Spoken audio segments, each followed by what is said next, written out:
All right, thank you all for those of you who've been able to attend. This is a mid-legislative session update webinar. This is the second part of a series that my counterparts and I are working on. We're wanting to do updates on various bills.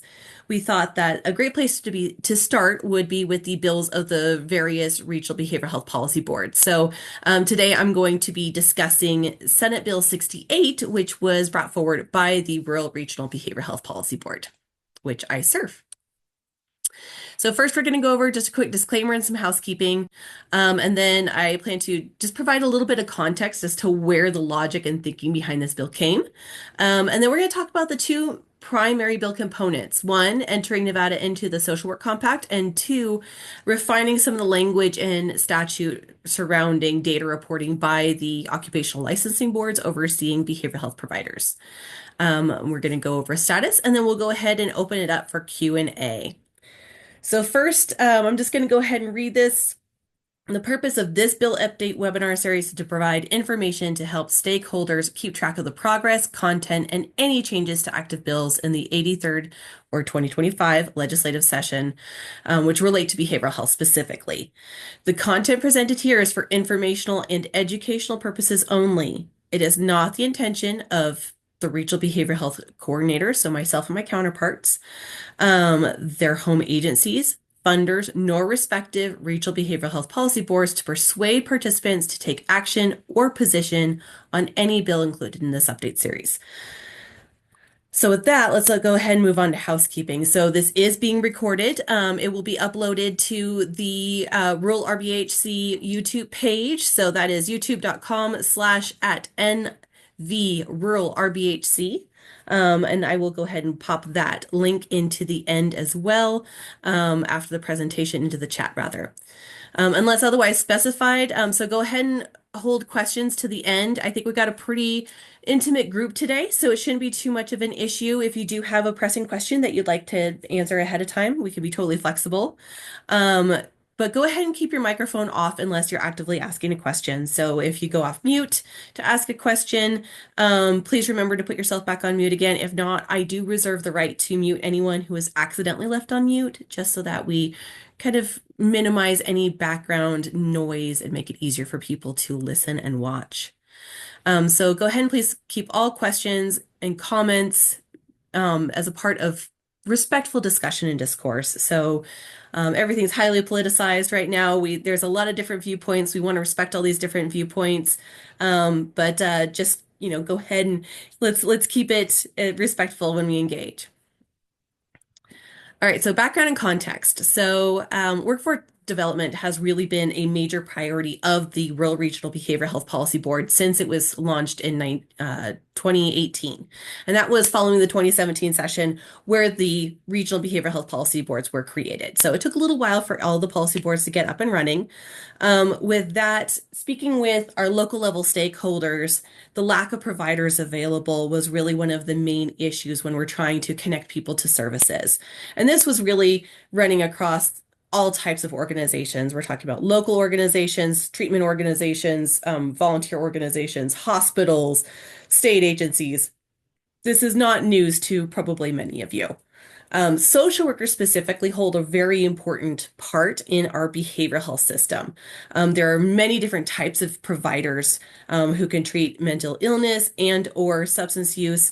But social workers within the system, you've got the LSWs and LMSWs, so the bachelor's and master's level social workers who are able to provide assessment, case management, care coordination, system navigation, connection to services, which there are some paraprofessionals who can do that as well, but they have so much education and background surrounding the various determinants within a person's life that could affect their ability to really engage in these services. They have the opportunity to really help that person along in developing skills.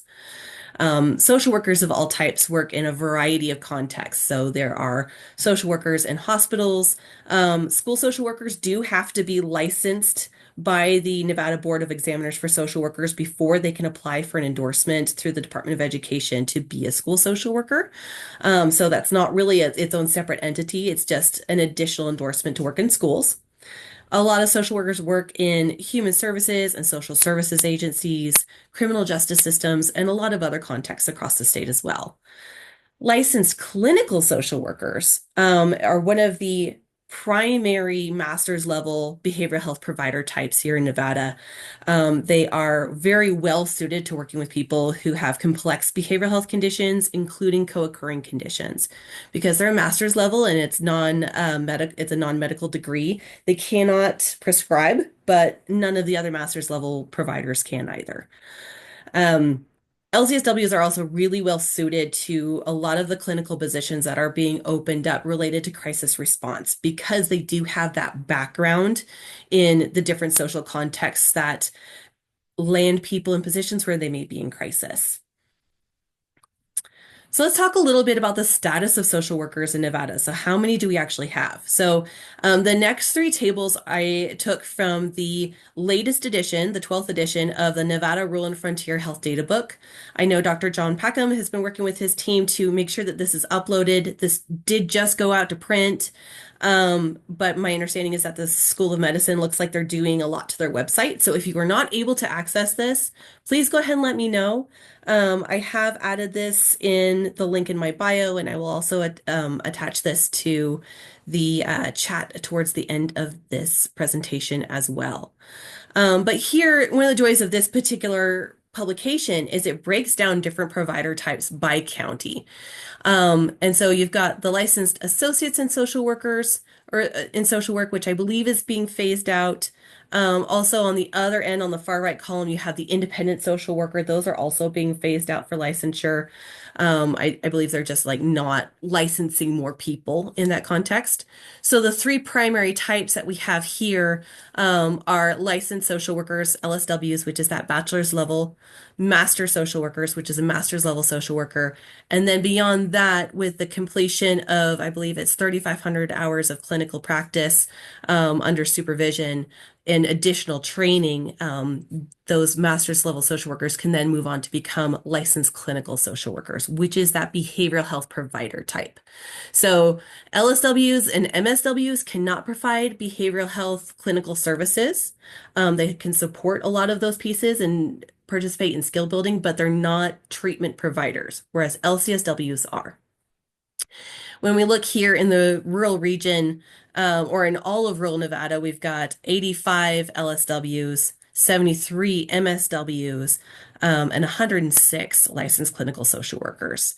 I did reach out to the Board of Examiners for Social Work to see if there was some sort of standard as to, what we would actually want, because there's a lot of programs that could really use or point specifically to the use of social workers of various types that are in the legislature right now, as well as proposed in by other state agencies.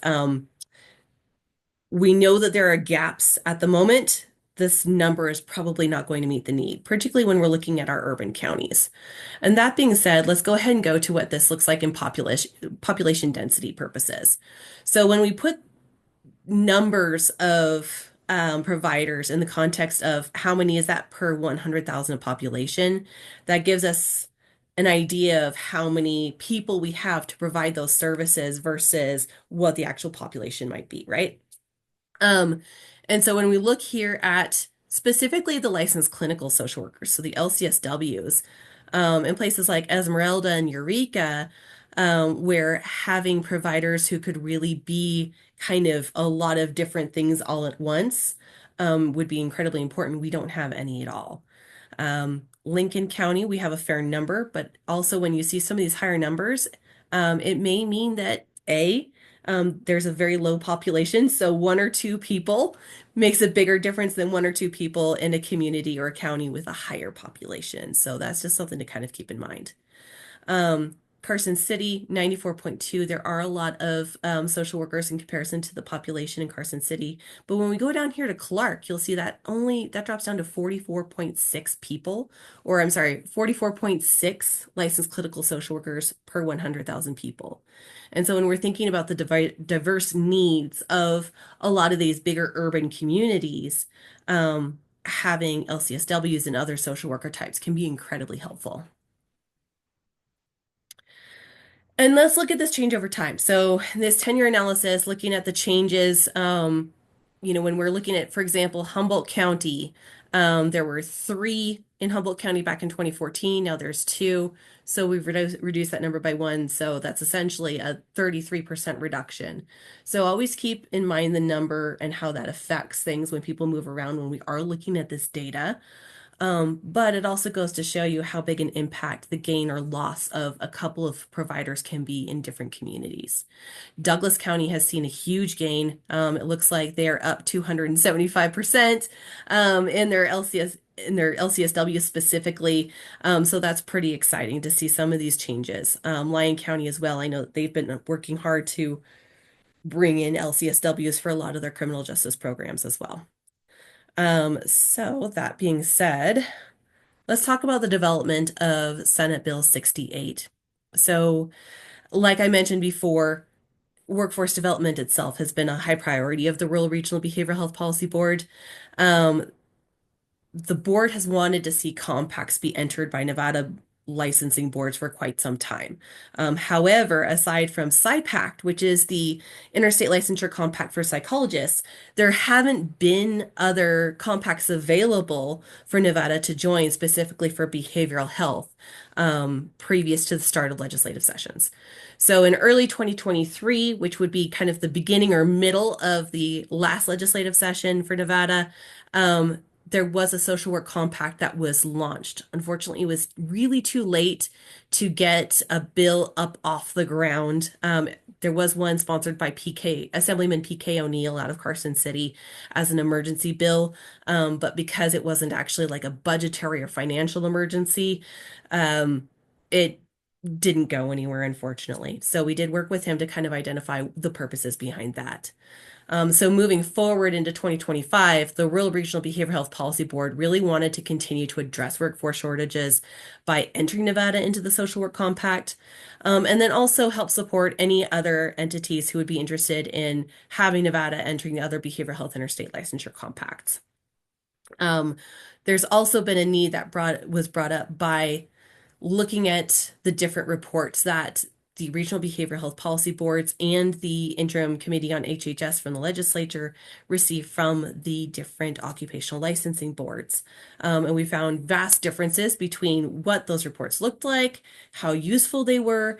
Ultimately, the purpose of those reports was to get an idea as to whether or not these different practices and strategies that are being implemented are making a difference. And if so, is it a positive difference?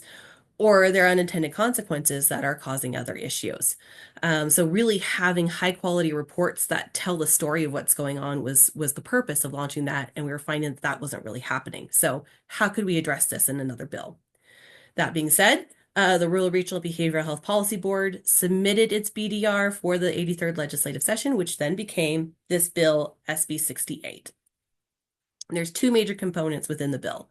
The first enters Nevada into the social work compact. This would be through the Board of Examiners for social workers at this time. However, if there's some legislation out there that would combine not only the social work licensing board, but also other behavioral health licensing boards together under various formats, that would not be an issue if the board did change. So for example, if all those boards were combined and Nevada was already in the compact, Nevada could stay in the compact.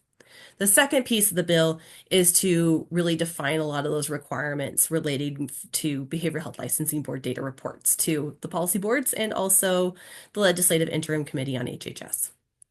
So let's talk about this first part, the Social Work Licensure Compact. What does it do? You may have heard a lot of discussion about licensure compacts this session. There's several that are included in various bills.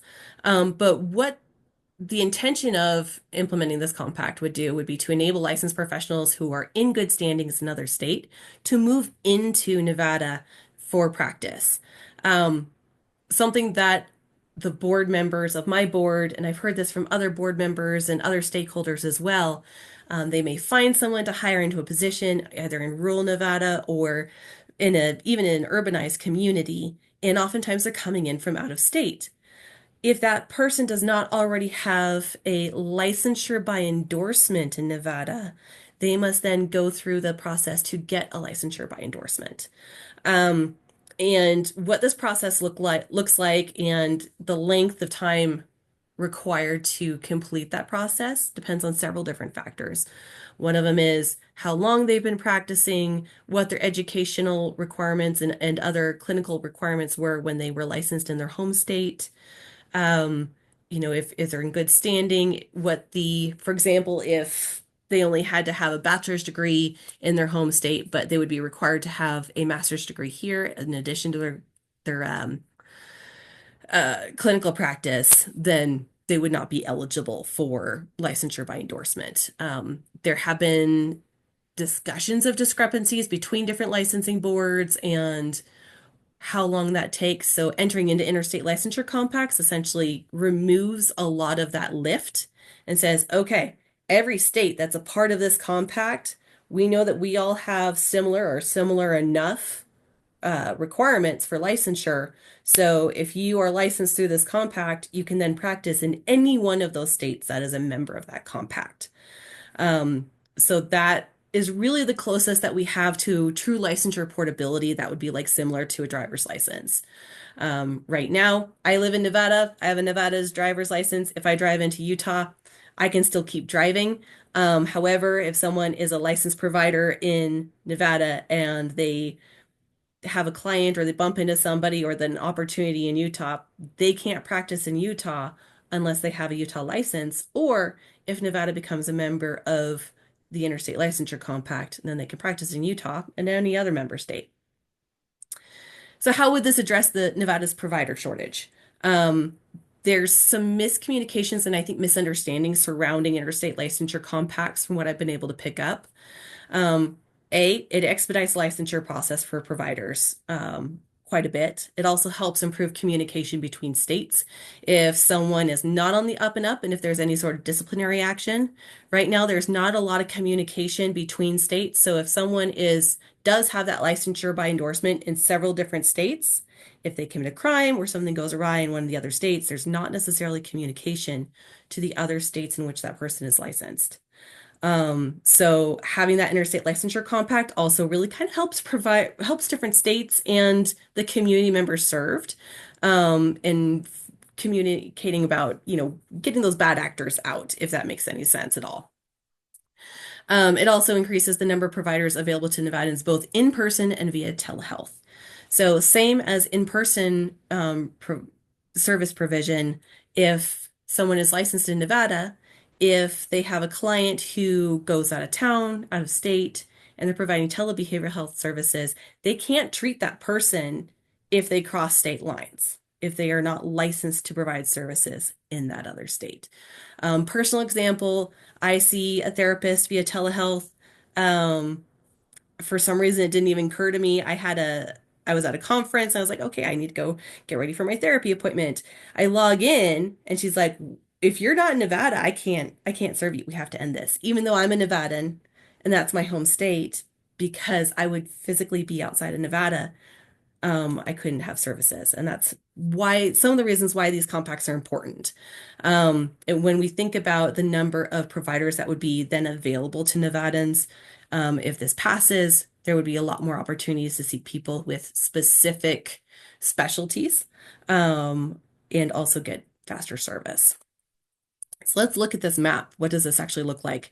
This is a screenshot I grabbed yesterday. I am using this with permission from the Council of State Governments, who oversees the Interstate Licensure Compact, or the Social Work Compact.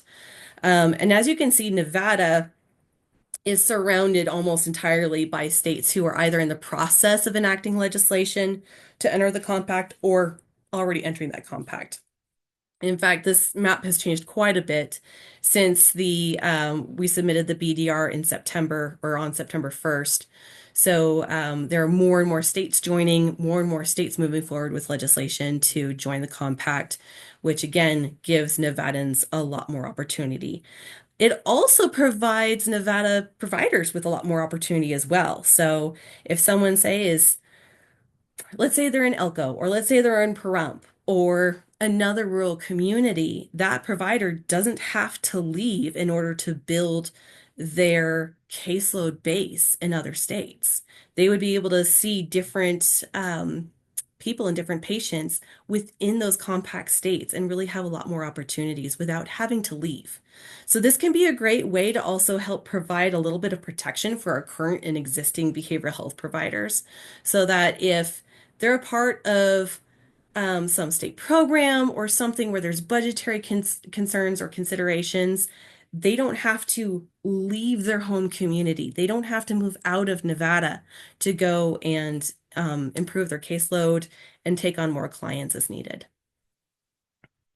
Um, just in case I didn't mention it, the states that are dark blue are those that do currently have completed legislation enacted to join the compact.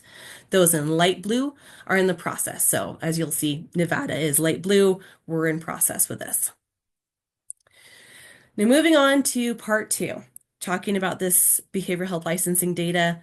Um, currently NRS mandates that each of the four primary behavioral health licensing boards, so Board of Psychological Examiners for psychologists, the Board of Examiners for marriage and family therapists and clinical professional counselors, Board of Examiners for social workers, and then lastly, the Board of Examiners for alcohol, drug, and gambling counselors, all must make annual reports regarding certain data points to all five of the regional behavioral health policy boards, as well as to the Legislative Interim Committee on HHS.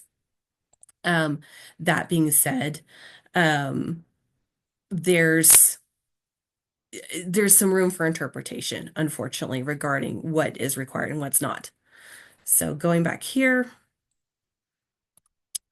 the current requirements for reporting include the number of complaints received, investigations completed, cases dismissed, cases settled, and cases for which hearings were held within the immediately preceding calendar year. Additionally, these licensing boards need to report the number of applications for new or renewed licenses, the number of those applications that required additional review by the licensing board, and the number of those applications that were denied, and then hypothetically the reasons for denial. What we're receiving is from a couple of different licensing boards, we're getting these fantastic detailed 5 to 6 page reports, including trend data, quick narrative describing what's going on. And then a couple of licensing boards, we were getting one line of data in a table that really didn't have any use, but it meets the letter of the law. So that's kind of one of the issues that we've been bumping up against. So the reason why this was brought in is SB 68 wants to additionally require more narrative. So we want narrative descriptions of the processes which that particular board used to collect data, the data reported. So, how do we know that this data is valid? Or can we say, yeah, this looks great. Obviously, we can share this and we can describe how this is useful to our local, state level stakeholders and anybody else that we may be working with on the federal level. Also, the reasons for denial of applications or for the issuance of renewal of licenses. So, were people just simply applying for licenses to which that they were nowhere close to eligible for? Were there specific issues with testing? Were there issues with schools not getting the transcripts there in time? That way we can problem solve and find different ways where we can support the licensing boards too with helping that making sure that other parts of the system are playing nice in the sandbox and not creating additional challenges for providers who are trying to be licensed. The known reasons for any increase or decrease in the number of applications for the issuance or renewal of a license or registration, preferably broken down into different categories. Again, the reason being so that we could start to identify what's working when we're trying to bolster workforce, what's not. Are there any negative unintended consequences that are throwing things off? And then if known, the location in the state in which each applicant for licensure or registration during the immediately preceding calendar year intends to practice. So this would be something that would be pretty simple to throw onto a form. What county, what city are you going to be practicing in? Are you working for a nonprofit? That sort of thing. When we're talking about licensure renewal, that data may not be too difficult to gather. Obviously, it may not be completely accurate. They may say that they're going to be working in rural Nevada. Things change. They work in Las Vegas or Reno or anywhere in between. But at least then we have an idea of where the initial intent was. So, reasons for these proposed changes. We want improved communication between the licensing boards, the behavioral health policy boards, and then also our legislative partners at the state level, just so that we can help really move the needle in ways that are actually helpful in bolstering workforce instead of this constant harping on agencies that may not necessarily have a lot of control over what's going on. We also are really looking for improved consistency of reports across the different licensing bodies. This is something that would probably be changed if there was a merger of all of the different licensing boards, because then it would just be a report from one body. So I would imagine it would come in one report instead of four. So it would be consistent, but would we still get the same information? And then lastly, improved understanding of system changes. We want to know what needs to be changed, what doesn't need to be changed, why, and if the changes that have already been made or we're in process of making are helpful or harmful. So what's the status? Well, there's only one fiscal note that has been submitted for the bill thus far. That is from Business and Industry. It's reporting only projected revenue, so no negative costs associated with joining the Interstate Licensure Compact or doing any of this thus far. The projected revenue said up to 561K and change per biennia. That is probably a little bit of an overestimation. The reason they're basing the revenue piece off of it would be an additional licensure type to join the Interstate Licensure Compact, that would go to Nevada. So if someone is getting a multi-state compact license and they live in Utah, that would go to the Utah Board for Licensure. In Nevada, that would go to Nevada's Board for Licensure. So that would potentially be a source for revenue. Again, I don't know that they're necessarily going to see the numbers for interstate licensure compact licenses that they were projecting, but there's really no way to tell at this point. As of this week, it has not been heard in Senate Commerce and Labor. This bill would need to pass out of the first House committee, which is Senate Commerce and Labor, by next Friday in order to stay alive. So that's where we're at right now. We're kind of a little bit stalled. Here's my contact information. And that being said, I'm going to go ahead and open it up to questions. So you can either pop your question into the Q&A box. You can use the raise hand button to go ahead and raise your hand if you have any questions. Opening up the Q&A, I see there's a question from Bailey Gonzalez. She says, this would also be very useful for tribal communities who may have their tribal health clinics in Nevada but may live just over state lines. Oh man, Bailey, definitely. I'm thinking about, for example, McDermott. Our board chair is the health director for Fort McDermott Tribal Wellness Center. And being that McDermott is on the border of Nevada and Oregon, entering into the licensure compact could be a huge benefit. So thank you for that. I really appreciate it. Any other questions? Again, you can either use the raise hand emoji or pop a question or comment into the Q&A.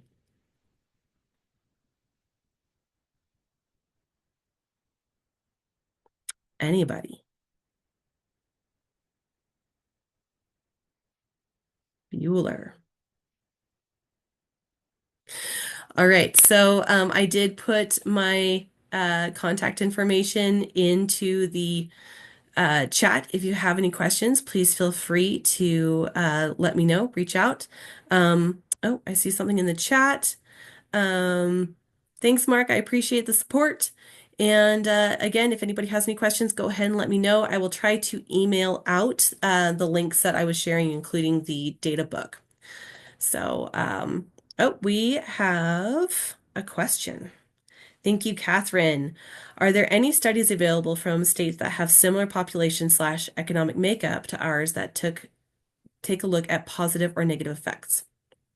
Of the social work compact, not yet. So interesting thing about this compact, it is so new that the compact licenses themselves are not necessarily available yet. So passing this bill would enable Nevada to join the compact, and then when the compact gets up and running, which we've been told has been summer 2025, fall 2025, then the licenses would open up. That being said, because that hasn't happened yet, we can't really have there's no information or studies available specific to social work.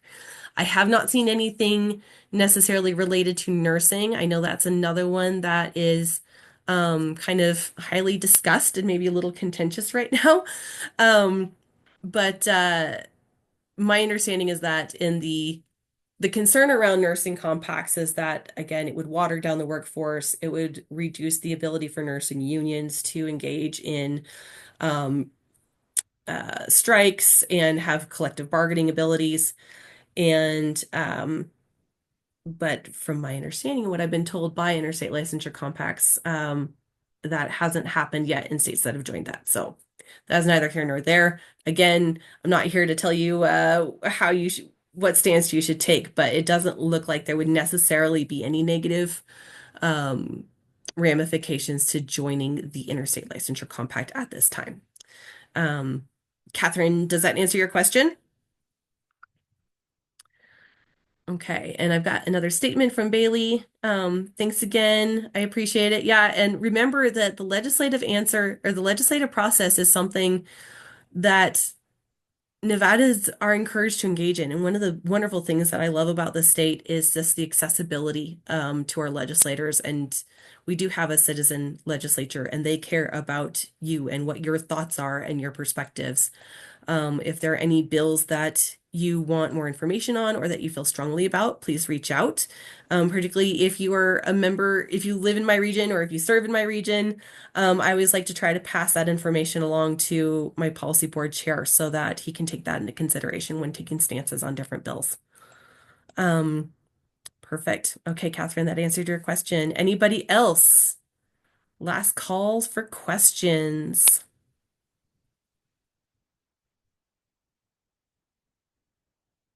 No raised hands?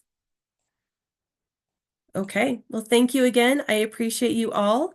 I hope you all have a lovely day, and I will be available for questions. Have a great one.